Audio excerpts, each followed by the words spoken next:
I must say, as I begin this, I take the words revolution very seriously.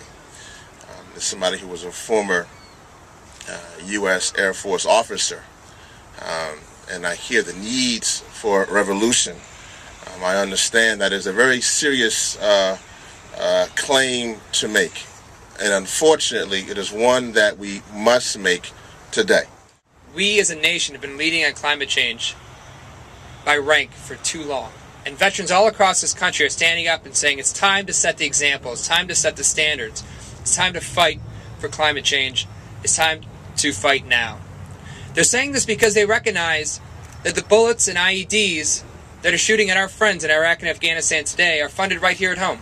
And it's our oil addiction that's causing these problems. Here's the challenge.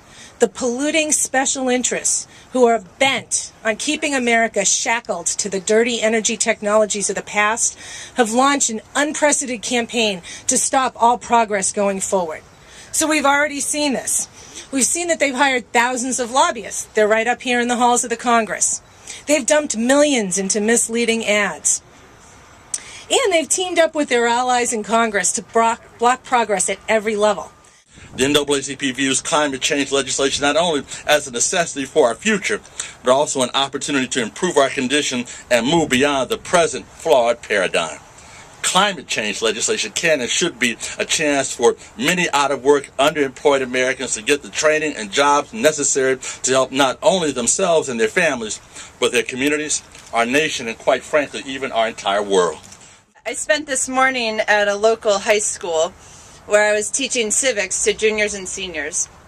And we do this great little civics program where we think we make it more interesting. And then at the end we run a mock election. And the young people in that class ran for the U.S. Senate. And I asked them to come up with a platform around a whole bunch of issues, including jobs and the environment. And I want to read to you what an 18-year-old young woman named Chelsea said at the end of her speech as she ran for the U.S. Senate this morning. There's no sugarcoating, I'll just get it done.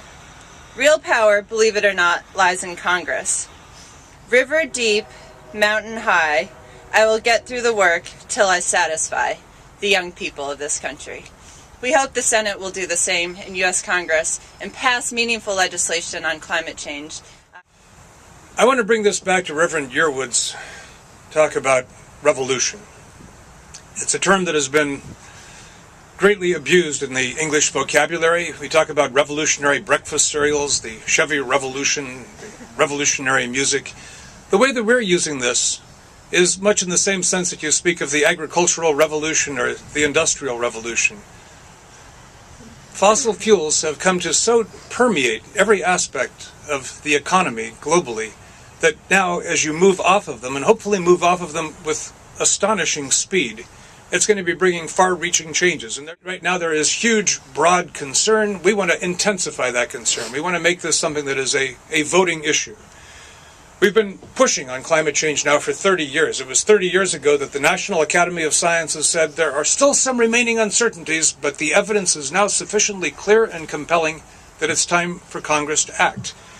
We've been making technical arguments, scientific arguments, economic arguments, all the kinds of arguments that we possibly could. We're good at that sort of thing. It's now time to get angry. It's time to start saying, if you're not right on climate, then you're going to be out of office.